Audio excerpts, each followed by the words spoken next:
안녕하세요. 오늘은 플립을 리뷰하도록 하겠습니다. 관객들의 요구로 7년 만에 개봉했다는 2010년도에 만들어진 영화인데요. 지금 상영 중인 영화의 원작 소설이에요.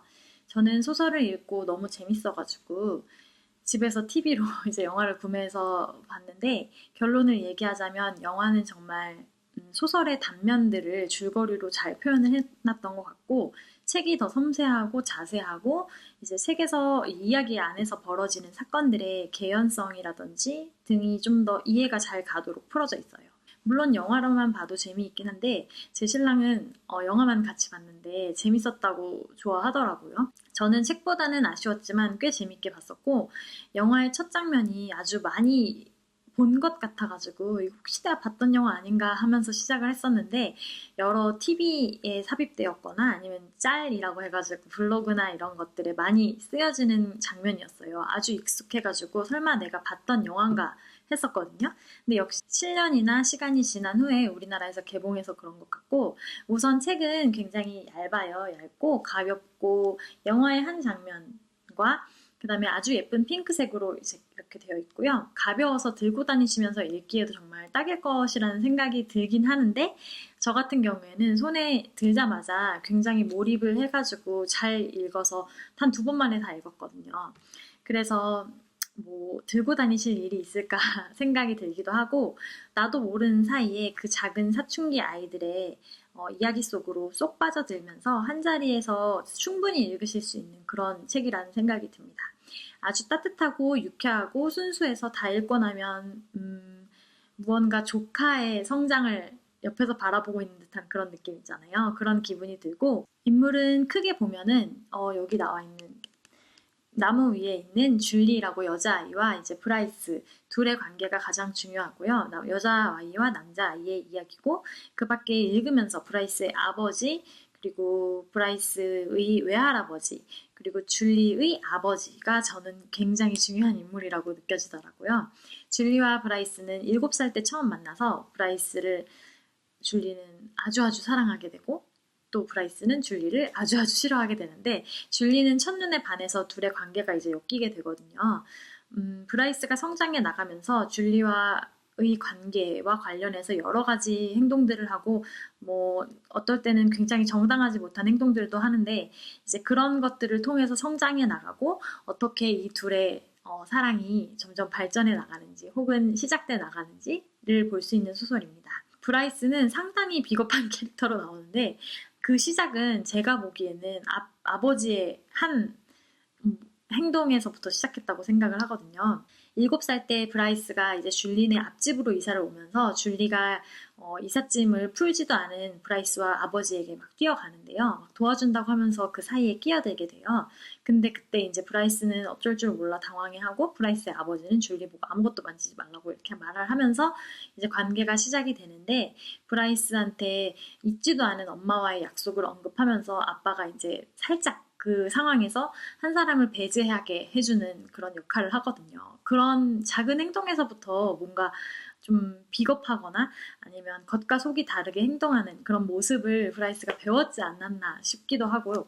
좀 어떻게 그 비겁함들을 주변 사람들의 도움으로 그리고 자신의 의지로 극복해 나가는지 보는 것도 이 둘의 로맨스 못지않게 되게 재밌는 포인트고요. 책에서는 브라이스의 시점의 이야기, 그 다음에 줄리의 시점의 이야기가 번갈아 가면서 등장을 하는데, 챕터별로 나누어져서 진행이 되는데요. 7살부터 점점 커가면서 서로의 관계와 에피소드들이 이제 등장을 하는데요.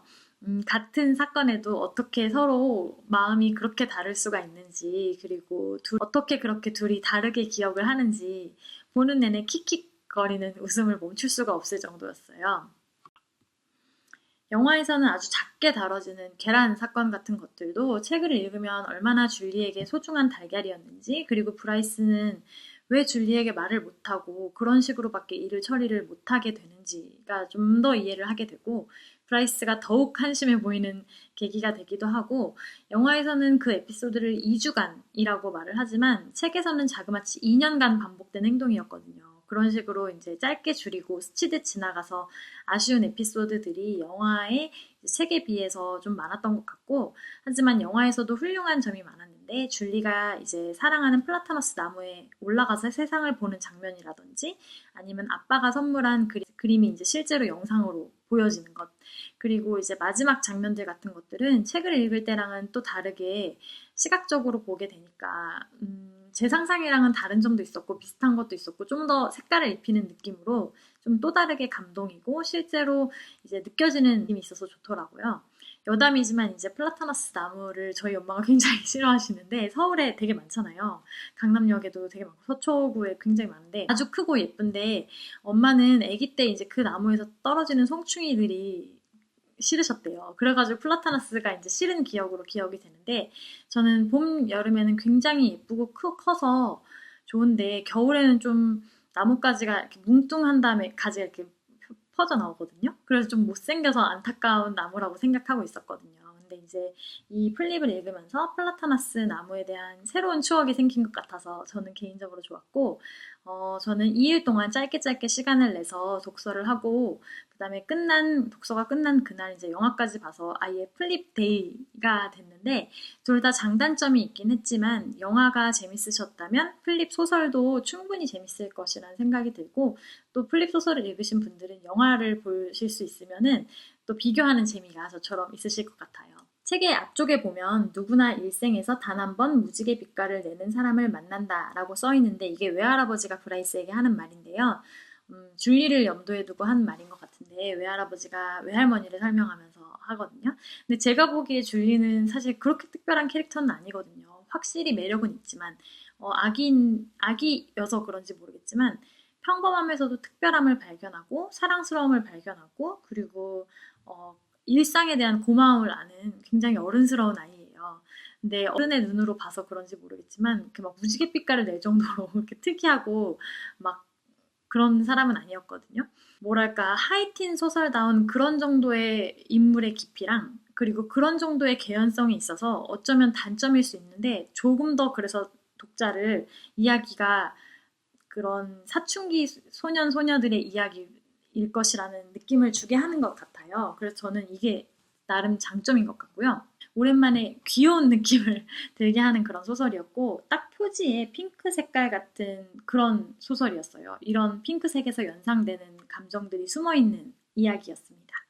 영화를 이미 보셨던 분들도 그리고 플립을 보실 분들도 책으로 만나신다면 더 또 다른 매력을 느끼실 수 있을 것 같은 책이에요. 그럼 다음번에는 더 재밌는 책을 가지고 돌아오도록 하겠습니다. 안녕! 구독해주세요.